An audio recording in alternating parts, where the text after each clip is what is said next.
Hello students, in this video I will discuss some questions from PT means periodic table. Means यहाँ पे उस question का discussion होगा जो PT से पीरियोडिक टेबल से रिलेटेड है। हालांकि मैं आपको पहले ही बताया हूँ और फिर बोल भी रहा हूँ कि PT पूरे इनऑर्गेनिक केमिस्ट्री को कंट्रोल करता है, सबके यहाँ पे रिप्रेजेंटेशन होता है। इसलिए PT के क्वेश्चन कहीं से भी कोई P ब्लॉक से पूछेगा, DNA ब्लॉक से पूछेगा, हाइड्रोजन से पूछता है, S ब्लॉक से पूछता है, तो PT का ही कहला सकता, PT का भी कहला सकता है क्वेश्चन। सो PT के क्वेश्चन में कोई लिमिट नहीं है। फिर भी जितना मैं आपको पढ़ाया हूँ उस हिसाब से आपसे क्वेश्चन में डिस्कस कर रहा हूँ, क्योंकि आप इतना ही पढ़ सकते हो। मीन्स कंप्लीट PT क्वेश्चन करने के लिए आपको पूरा P ब्लॉक, पूरा S ब्लॉक, पूरा मीन्स कंप्लीट इनऑर्गेनिक केमिस्ट्री पढ़ लेना होगा। क्योंकि कंप्लीट इनऑर्गेनिक केमिस्ट्री का रिप्रेजेंटेशन यहाँ पे, क्योंकि PT में तो सारे एलिमेंट्स है जिसको आप केमिस्ट्री में स्टडी करते हो, तो उस हिसाब से किसी भी एलिमेंट से कोई क्वेश्चन पूछा जाएगा तो PT का क्वेश्चन कहला सकता है। इस वजह से PT के क्वेश्चन के ऑल क्वेश्चन का आंसर देने के लिए कंप्लीट इनऑर्गेनिक केमिस्ट्री का आपको स्टडी करना होगा। लेकिन मैं जितना आपको पढ़ाया हूँ उसके अकॉर्डिंग और जो आपके NCERT में है उसके भी अकॉर्डिंग मैं आपसे क्वेश्चन डिस्कस करने जा रहा हूँ। यह क्वेश्चन जो मैं लिया हूँ यह NCERT का ही क्वेश्चन है, बट काफ़ी इंटरेस्टिंग क्वेश्चन है। इससे आपके पूरे कॉन्सेप्ट क्लियर हो जाएंगे एलिमेंट्स के बारे में और कैसे आप उसको आइडेंटिफाई करोगे, उसके रिएक्टिविटी को, सब कुछ मैं डिस्कस करूँगा। Here first and second ionisation energy and electron enthalpy of some elements are given. यहाँ पे एलिमेंट है 1 2 3 4 5 6, ये 6 टाइप के एलिमेंट्स है जिनका first ionisation energy delta H1, second ionisation energy delta H2 and electron enthalpy, ये तीनों वैल्यू दिया हुआ है। तीनों ही वैल्यू किलोजूल पर मोल में है। इस वैल्यू को देख करके आपको पता करना है कि which of the elements is likely to be, means आपको पता करना है ए में कि द लीस्ट रिएक्टिव एलिमेंट कौन है। Means on the basis of this data ionisation energy and electron enthalpy you have to choose which element is least reactive. Second question is the most reactive non metal, most reactive non metal कौन होगा ये पता करना है। Third question is the most reactive metal, means most reactive metal आपको पता करना है।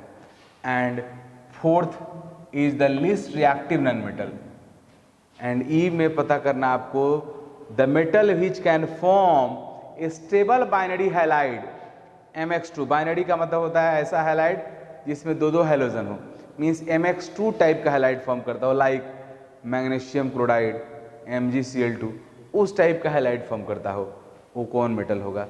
एंड लास्ट F में है the metal which can form a stable monohalide, means वो कौन सा मेटल होगा जो मोनोहैलाइड फॉर्म करेगा, लाइक सोडियम क्लोराइड जिसमें हैलाइड में एक ही हैलोजन होगा, उसको बोलते हैं मोनोहैलाइड। तो हमें इस डेटा को जज करके, डेटा को इंटरप्रेट करके हमें बताना है इस सब क्वेश्चन का आंसर। चलिए शुरू करते हैं। First of all, how could you decide which element is most reactive. तो मोस्ट रिएक्टिव एलिमेंट वह होता है, कैसे हम लोग पता करेंगे कि मोस्ट रिएक्टिव एलिमेंट कौन है। तो मोस्ट रिएक्टिव एलिमेंट वह होता है जिसका आयोनाइजेशन एनर्जी क्या हो, सबसे कम हो। आयोनाइजेशन एनर्जी जितना ही कम होगा, हाँ ये मेटल का भी प्रॉपर्टी है, मोस्ट रिएक्टिव मेटल का प्रॉपर्टी है। मोस्ट रिएक्टिव मेटल का प्रॉपर्टी यह है, मेटल को हम लोग कैसे आइडेंटिफाई करेंगे, तो मेटल वह होता है जो इलेक्ट्रॉन देना चाहता है। इलेक्ट्रॉन देने वाले को हम लोग इलेक्ट्रॉन देने वाले को हम लोग मेटल बोलते हैं। तो जिस मेटल को इलेक्ट्रॉन लूज करने का जितना ज़्यादा टेंडेंसी होगा वह मेटल उतना ही ज़्यादा रिएक्टिव होगा। तो चलिए देखिए यहाँ पे, अब ये कैसे पता करेंगे किसी मेटल को इलेक्ट्रॉन डोनेट करने का टेंडेंसी कितना ज़्यादा है, जिसका फर्स्ट आयोनाइजेशन एनर्जी सबसे ज़्यादा, सबसे कम होगा। जिस एलिमेंट का फर्स्ट आयोनाइजेशन एनर्जी लिस्ट होगा वह एलिमेंट मोस्ट रिएक्टिव मेटल होगा। देखो फर्स्ट आयोनाइजेशन एनर्जी लिस्ट किसका है, सेकंड का है, तो ये आपका हो गया मोस्ट रिएक्टिव मेटल।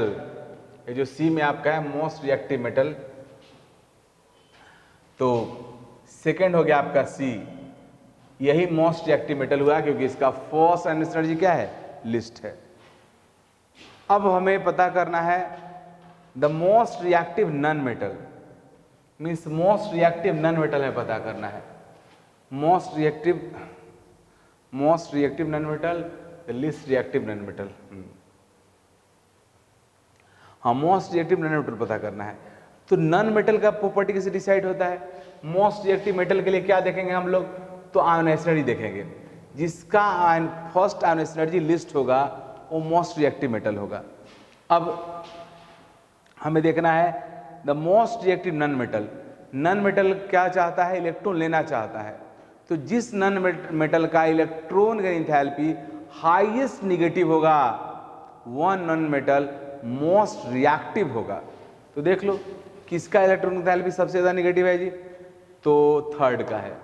इसका मीनिंग हुआ कि थर्ड आपका क्या हो गया? थर्ड हो गया most reactive metal means B. ये हो गया मोस्ट रिएक्टिव आपका नॉन मेटल, क्योंकि इलेक्ट्रॉन का एंथैल्पी इसका सबसे ज्यादा निगेटिव है। Next the least reactive non metal.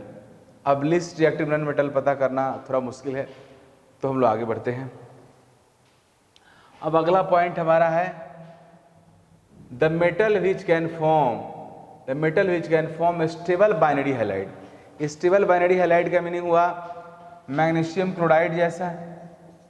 तो देखो जी, मैग्नीशियम क्लोराइड में मैग्नीशियम के ऊपर चार्ज कितना है? 2 है। इसका मीनिंग हुआ मैग्नीशियम क्लोराइड फॉर्म करने के लिए 2 इलेक्ट्रॉन लूज किया है। मैग्नीशियम क्लोराइड फॉर्म करने के लिए 2 इलेक्ट्रॉन लूज किया है।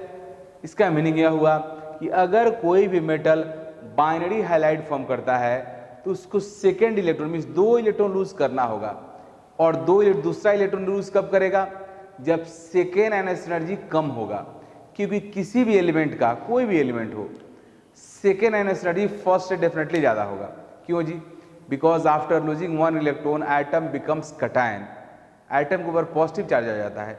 जब उसके ऊपर पॉजिटिव चार्ज आ जाएगा तो फर्दर इलेक्ट्रॉन रिलीज करना वो नहीं चाहेगा।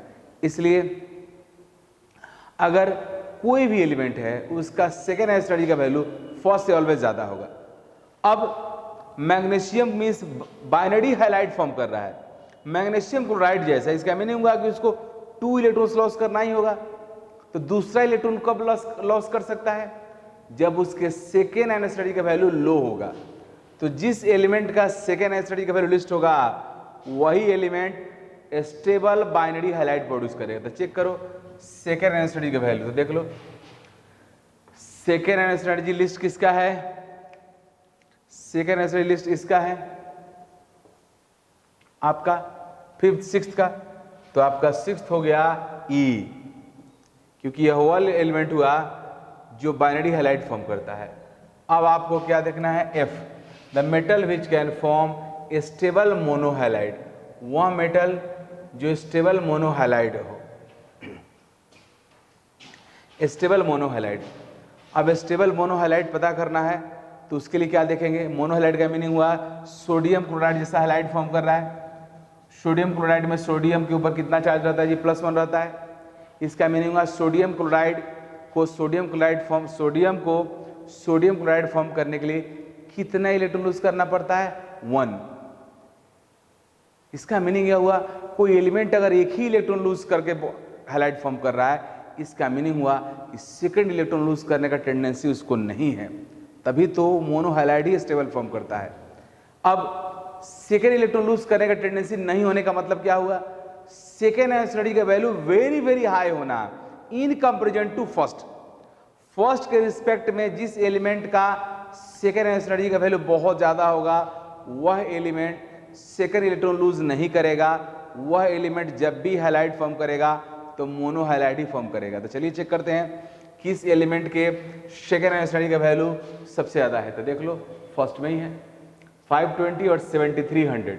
देख रहे हो कितना बड़ा डिफरेंस है? इसका मीनिंग हुआ कि ये फर्स्ट जो एलिमेंट है वो मोनोहैलाइड ही फॉर्म करेगा, मींस F का आंसर ये हो गया। अब सबसे पहला था the least reactive element. Least reactive, दुनिया का सबसे कम रिएक्टिव एलिमेंट कौन है? Noble gas. नोबल गैस का आइडेंटिफिकेशन क्या है जी? Positive electron enthalpy. तो क्लियर हो गया। पॉजिटिव वाला कौन है? ए है, 5 वाला है।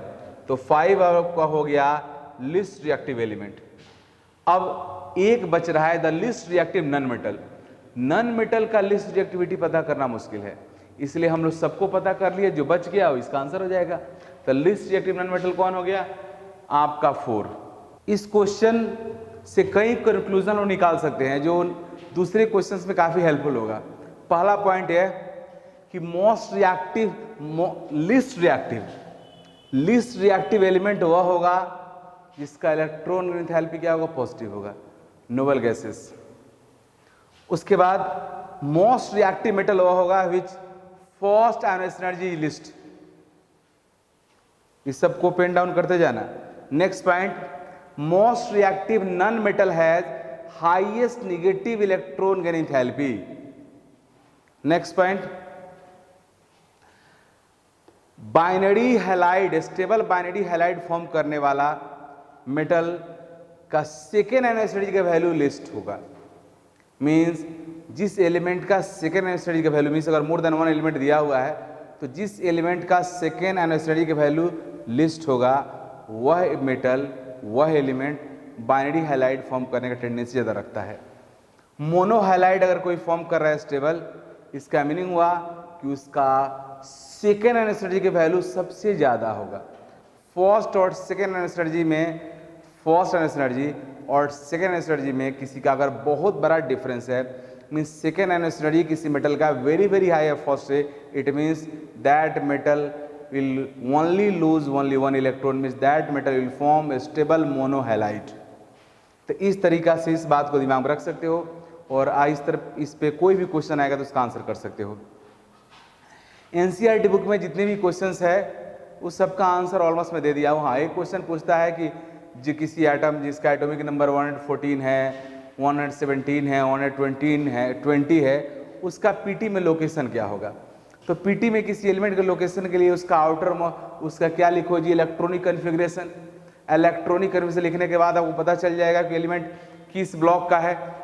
अगर पता चल गया कि वो ए ब्लॉक का है तो पीटी से बाहर होगा।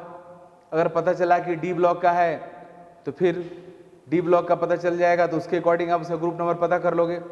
पी ब्लॉक का पता चलेगा तो ग्रुप नंबर पता कर लोगे, क्योंकि मैं बताया हूँ कि किसी भी एलिमेंट का आउटर मोस्ट जो सेल होगा वो पीरियड नंबर को रिप्रेजेंट करेगा और ग्रुप नंबर डिपेंड करता है ब्लॉक के अकॉर्डिंग। अगर एस और डी ब्लॉक का एलिमेंट है तो जितने वैलेंस इलेक्ट्रॉन्स होंगे वही उसका ग्रुप नंबर होगा। बट अगर वो पी ब्लॉक का एलिमेंट है तो वैलेंस इलेक्ट्रॉन प्लस 10 क्या होगा जी? उसका ग्रुप नंबर होगा। एज फॉर एग्जाम्पल चलिए देखते हैं।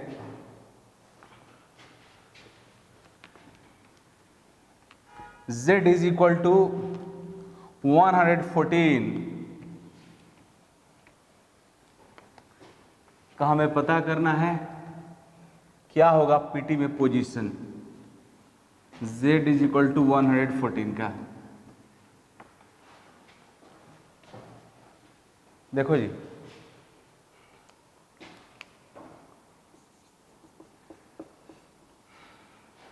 इलेक्ट्रॉनिक से राइट करते हैं।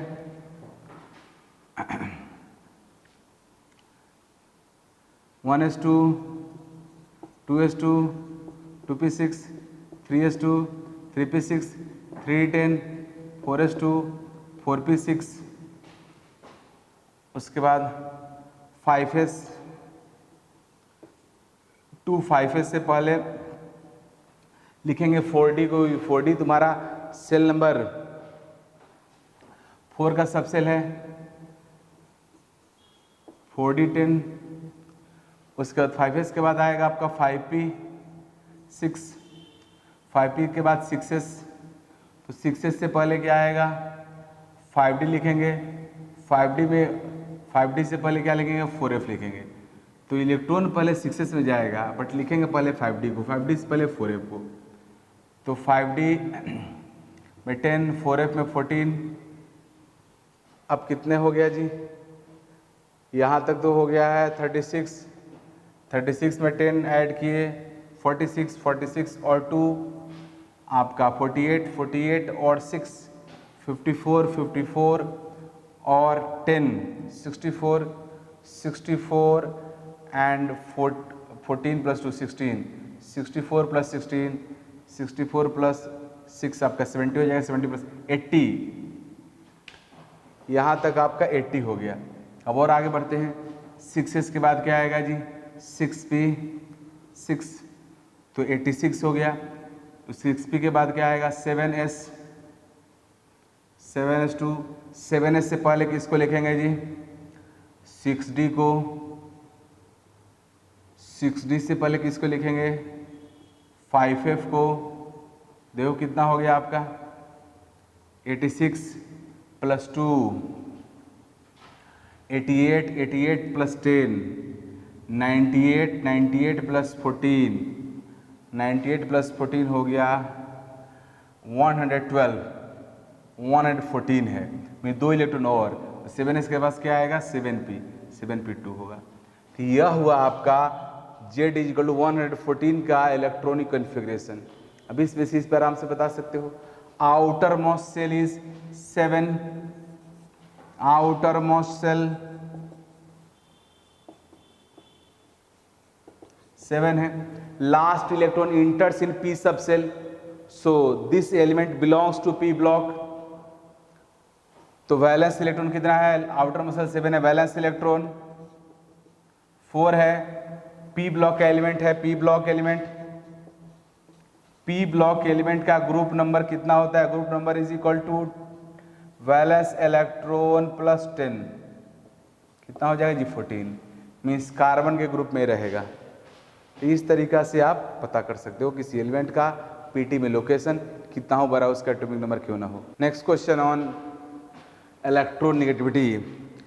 क्वेश्चन में दिया हुआ है ionisation energy and electron enthalpy of fluorine atom are 17.42 electron volt and 3.45 electron volt respectively. Calculate electron negativity of fluorine. हम लोग जानते हैं कि मूलिकन स्केल के according electron negativity is equal to ionisation energy plus electron enthalpy by 2 होता है, जहाँ पे ionisation energy and electron enthalpy दोनों इलेक्ट्रॉन वोल्ट में रहता है। लेकिन जो इलेक्ट्रॉन नेगेटिविटी हम लोग कैलकुलेट करते हैं पॉलिंग स्केल में करते हैं। पॉलिंग स्केल में जो वैल्यू होता है वो मूलिकन स्केल से 2.8 टाइम्स कम होता है। तो चलिए तो क्या करेंगे जी मूलिकन सेट में 2.8 से डिवाइड कर देंगे। डिवाइड कर दिया तो बन गया 5.6। अब ionisation energy plus electron enthalpy by 5.6 17.42 plus 3.42 by 5.6 इससे डिवाइड कर दिया आया 3.72 आ गया। हालांकि 4 होता है बट 3.72 आ गया क्योंकि ऐसे जो डेटा दिया उस हिसाब से यहाँ पे 3.72 आ गया। बट ऐसे फ्लोरीन का इलेक्ट्रॉन नेगेटिविटी 4 हम लोग लेते हैं। 2-3 theoretical type question. First compare the size of Cl Cl- and Fe2+। वैसे मैं आपको बताया हूँ कि आइसो इलेक्ट्रॉनिक स्पेसिस केस में न्यूक्लियर चार्ज जैसे से बढ़ेगा वैसे साइज छोटा होगा।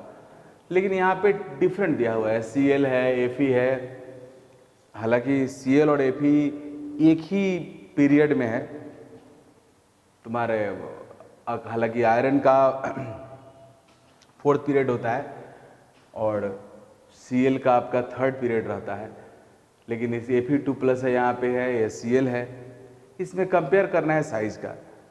तो इफेक्टिव न्यूक्लियर चार्ज को हम लोग एक रफली ऐसे भी कैलकुलेट करते हैं। किसी भी आइटम के पास अगर प्रोटॉन का जो नंबर है उससे ज़्यादा अगर इलेक्ट्रॉन का नंबर है तो पक्का उसका साइज फैल जाता है इलेक्ट्रॉनिक इलेक्ट्रॉन रिपल्सिव फोर्स की वजह से। मैं बताया भी हूँ कि किसी भी एनायन का साइज अपने न्यूट्रल एटम से बड़ा होता है।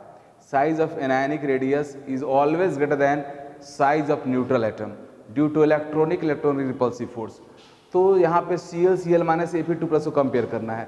तो कंफर्म है Cl- का जो साइज होगा वो Cl से बड़ा होगा, ये तो फिक्स है। अब Fe2+ का कंपेयर करना है तो सबका Z/E का वैल्यू निकालो। Z/E एक तरह से मीन्स ये होता है आपका nuclear charge per unit electron. एक इलेक्ट्रॉन के ऊपर न्यूक्लियर चार्ज कितना पड़ रहा है। तो किसी एटम का न्यूक्लियर चार्ज पर इलेक्ट्रॉन जो होता है वो डिसाइड करता है उसका साइज का। जिसका Z/E का वैल्यू जितना ज़्यादा होगा उसका साइज उतना ही छोटा होगा। तो देख लो क्लोरीन के लिए Z/E 17/71 हो गया because chlorine has equal number of protons and electrons. Z/E of Cl- 17/18 1 से कम हो गया। Z/E of Fe2+ 26 atomic number है आयरन का, इलेक्ट्रॉन का नंबर 24 है, 1 से ज़्यादा हो गया तो 1.08। तो सबसे छोटा साइज किसका होगा जी? Fe2+ का। उससे छोटा मतलब उससे Fe2+ से बड़ा Cl, और सबसे बड़ा किसका होगा जी? Cl- का होगा। मीन्स रेडियस जो है वो Z/E के वैल्यू की इन्वर्सली प्रोपोर्शनल होता है। जिसका Z/E वैल्यू जितना बड़ा होगा उसका साइज उतना छोटा होगा। क्यों? क्योंकि Z/E ये बताता है कि number of proton per unit electron. 1 electron पे कितना प्रोटॉन है, 1 इलेक्ट्रॉन पे कितना न्यूक्लियर चार्ज है। 1 इलेक्ट्रॉन पे जितना ज्यादा न्यूक्लियर चार्ज होगा, न्यूक्लियर फोर्स ऑफ अट्रैक्शन उतना ज्यादा एक्ट होगा, इलेक्ट्रॉन उतना ही कम क्लोजर होगा, साइज उतना छोटा होगा। अब नेक्स्ट क्वेश्चन है, why the radius of argon is greater than chlorine. Argon का रेडियस क्लोरीन से बड़ा क्यों होता है?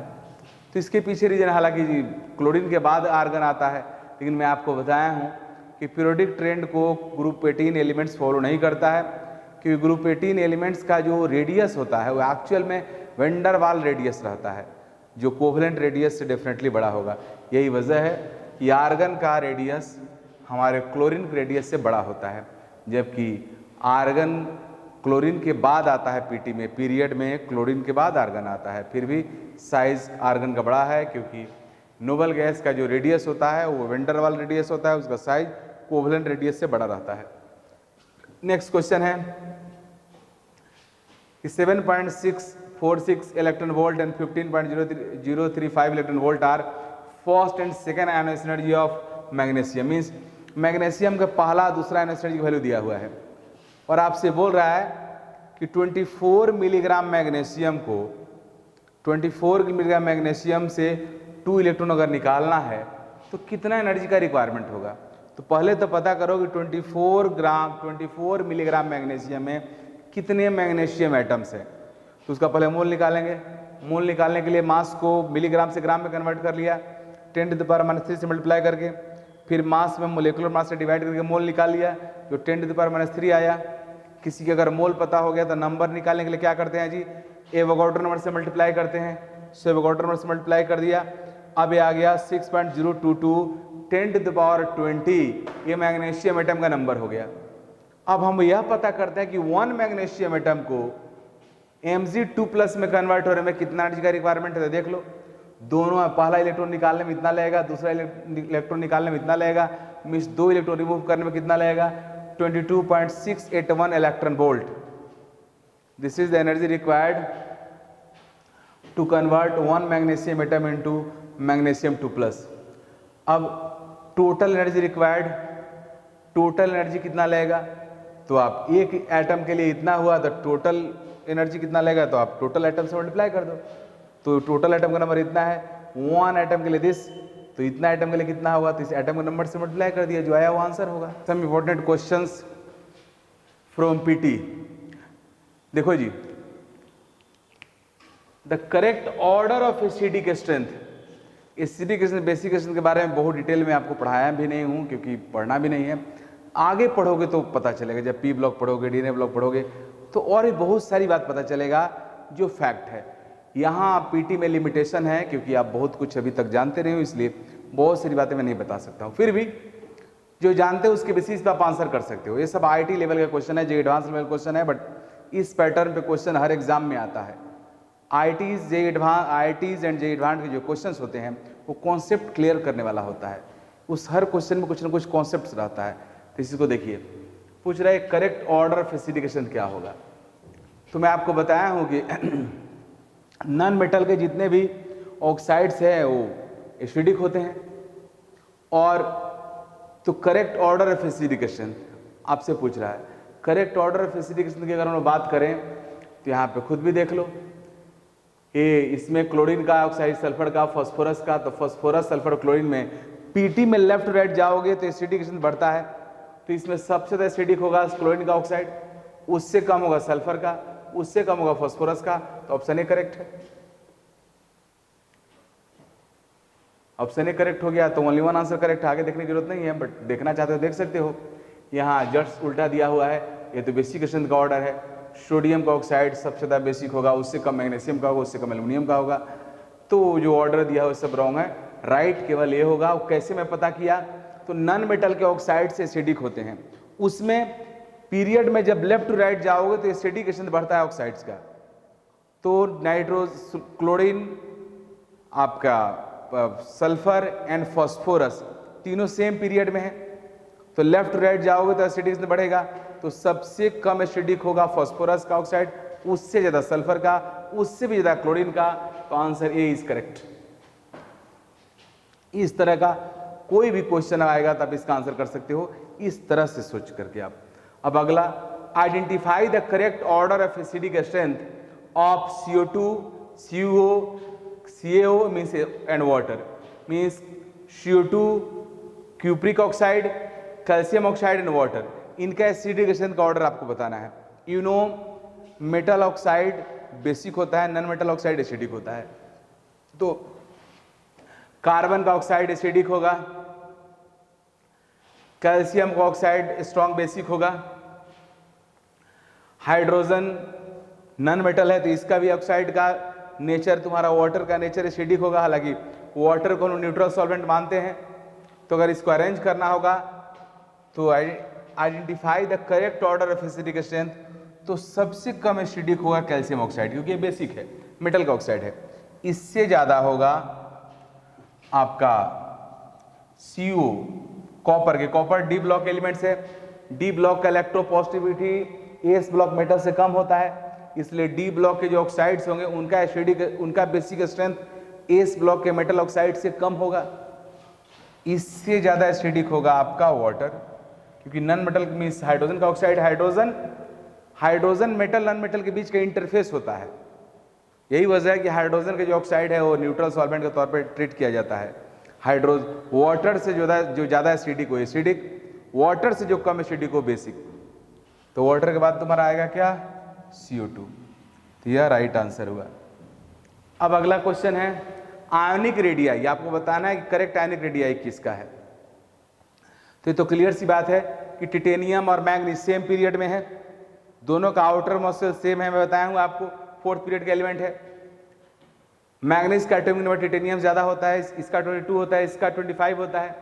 ऊपर से मैग्नीज के ऊपर 7+ है, पॉजिटिव चार्ज जितना ज्यादा होगा, कटायन का साइज जितना छोटा होगा, तो Mn+7 का साइज टिटेनियम +4 से छोटा होगा, इसलिए ऑप्शन ए इज रॉन्ग।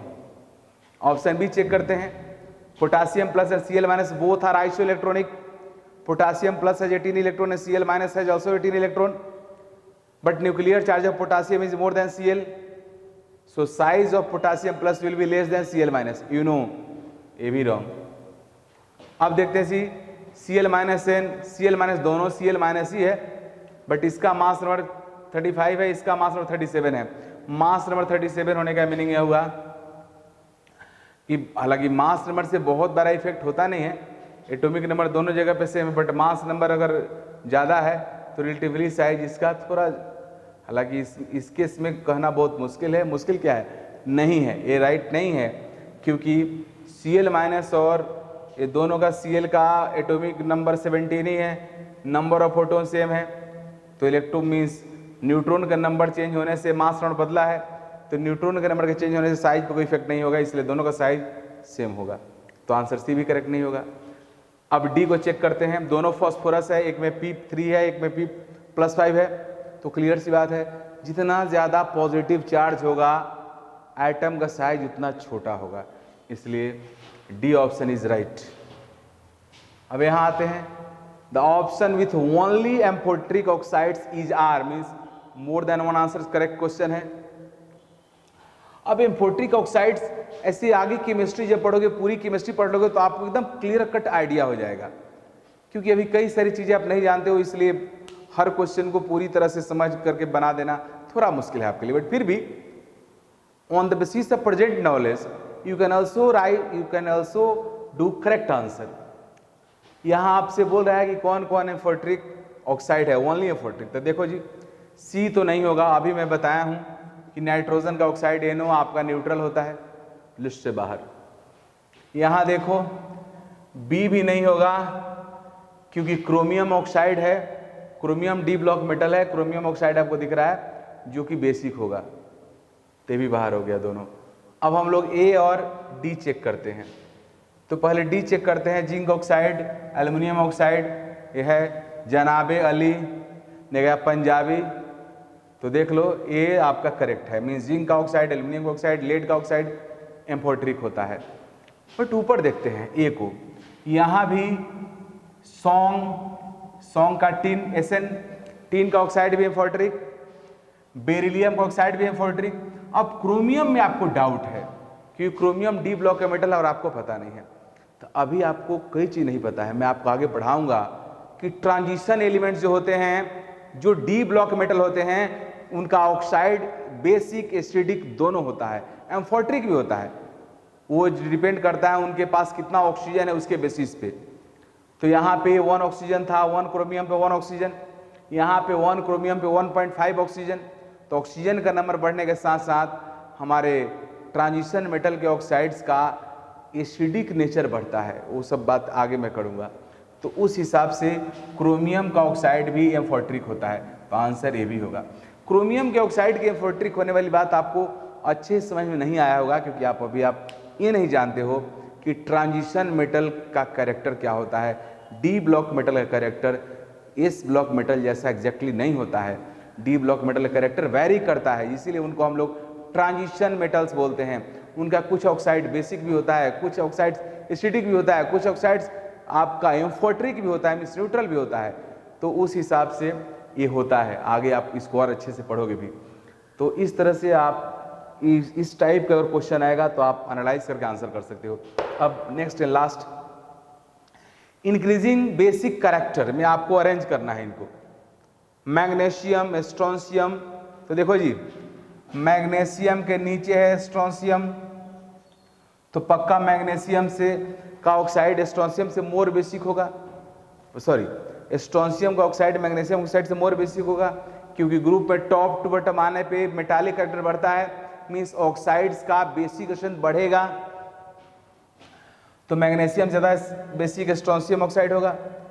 अब पोटेशियम यहाँ पे है, पोटेशियम आपके मैग्नीशियम मीन्स मैग्नीशियम के बाद कैल्शियम होता है, कैल्शियम के पहले पोटेशियम, उसके बाद तो अब कैल्शियम और पोटेशियम में कंपैरिजन करो तो कैल्शियम के ऑक्साइड से ज़्यादा बेसिक आपका होगा पोटेशियम का ऑक्साइड।